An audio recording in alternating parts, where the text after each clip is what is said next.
Fastball in there, 0-1. Over his career, a solid .385 off the Mets.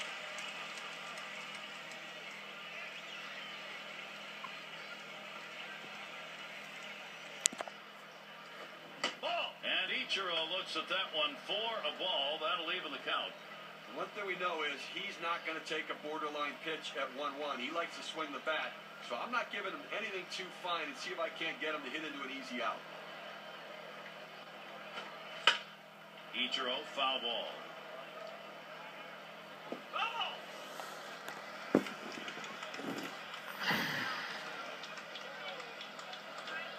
There's a ground ball.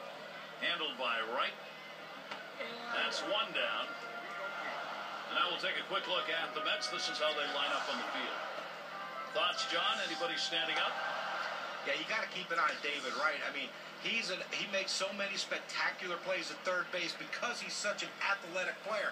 You know, most guys that play the corner infield aren't the most athletic players. David Wright doesn't fit in that category. Derek Jeter will stand in with one away. Well, I think one of the best rivalries in baseball, the Subway Series and interleague play. These two teams, of course, met in the 2000 World Series. The Yankees, unfortunately, for me, won that series in 5 games. But interleague play, the fans get to enjoy this every year. And he holds off with the pitch low, 1-0. And certainly it is the talk of the town. Steve was mentioning Mets and Yankees when they get together. It really ignites the entire city, especially when the teams are going back and forth on buses to the interstate system in New York, John. Yeah, and the Yankees would take 4 of their 6 meetings and go on to win their division while the Mets struggled. But it's always fun when these two teams meet. Fastball just misses, and he falls behind 2-0. His lifetime average, .381 off the Mets. And it's just amazing how he can have this team's number year in and year out.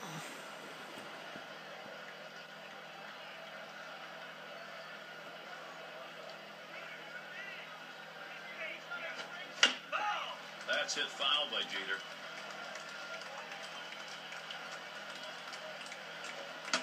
It's now 3-1. Derek Jeter's got the count he wanted. Well, anytime you have a count 3-1 in your favor as the hitter, you're looking for a pitch in a little box in the location you want to. If he throws it in there, you better be ready and get a good hack at it.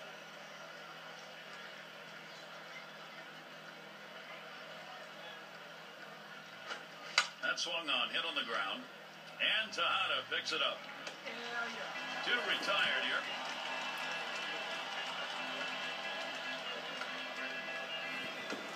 So with 2 outs in the inning, here's Curtis Granderson. Lifetime, .233 hitter off the Mets.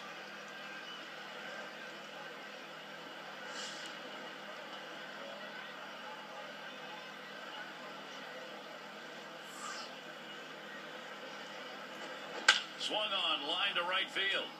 And that one's down. That's the first hit we've seen. Well, this guy's always a threat to go. He steals a lot of bases, so they're going to have to keep a close eye on him, and maybe they'll make a mistake to the hitter, paying attention to the runner. Runner on for Robinson Cano.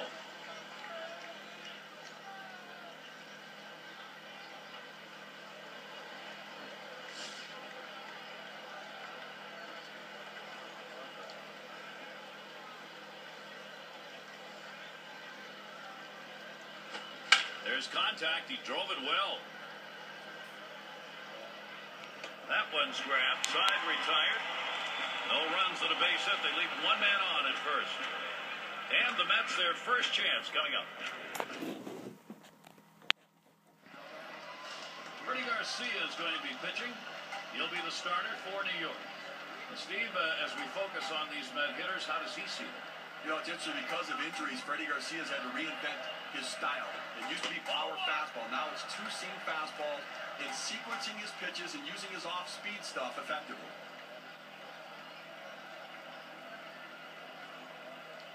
Now the 1-0 pitch. 1-0 pitch, circle change. That's over. 1-1. Now, Gary, the pitcher pulled the string on this one. It looks like a fastball, and then it just dies out as it gets to the plate. Good late movement. Got the bat on that. Granderson's there. 1 away. This is the lineup we'll see for the Mets. Now, John, anyone in particular we should keep an eye on? Well, when a guy like Jason Bay gets on a roll, he can do so many things. He can hit the ball in the ballpark. He can hit for average. He can also be a huge run producer. And don't let this size fool you. Pretty good speed, too. And the Yankees in the field. Here's a look at their defense. John, scouting anyone here? Well, I love watching Robinson Cano play the position of second base. The way he turns a double play, he has no equal in baseball. But it's just that smooth, nonchalant way he goes about it. But you know the intensity's there. And you watch that arm, there's none better at his position.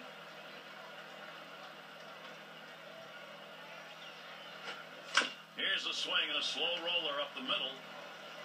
And he throws the first in time, out number 2.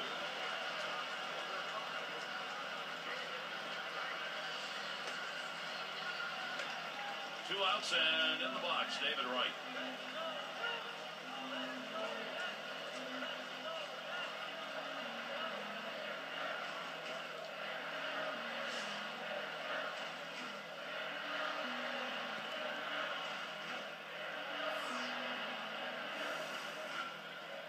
Garcia gets set and delivers.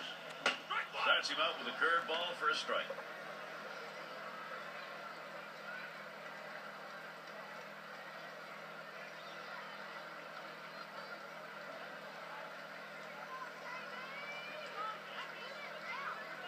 Pitch on the way. And he's on in front on that pitch, so he's in the hole now, 0-2. Well, this is exactly the situation where he's going to pull the curveball out. This guy really struggles with it when he's behind.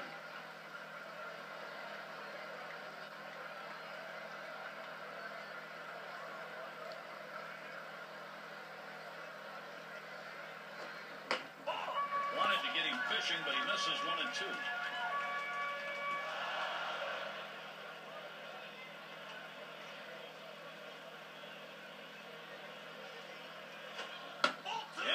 That one alone. Right, patience, evens the count.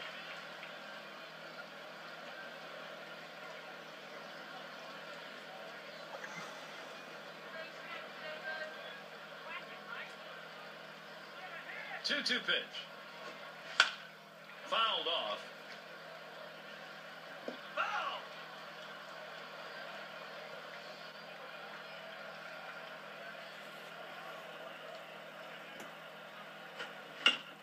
Right, batting gear, fouls off another.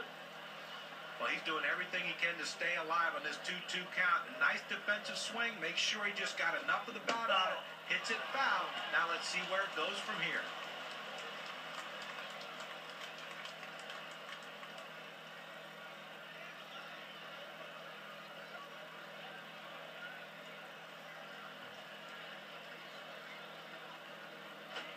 Lays off that one, misses, ball 4. Well, the hardest thing to do when you have an at-bat that lasts this long is sometimes you have a tendency to be impatient and chase one. Give the hitter a lot of credit. It was a close pitch, but he laid off of it to earn that walk. Davis into the batter's box. He's a career .238 hitter against the Yankees.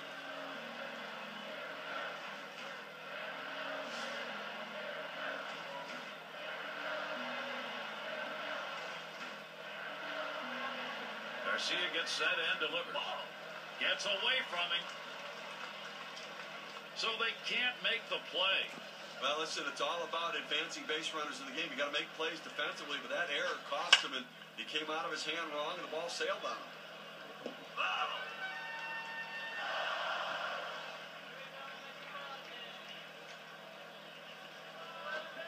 Outside for a ball, and it's 2-1.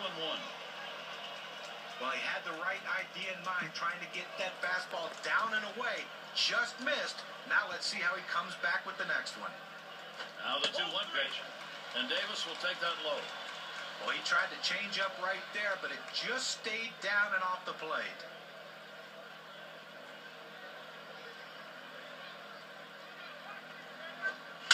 Here's a swing and a fly ball.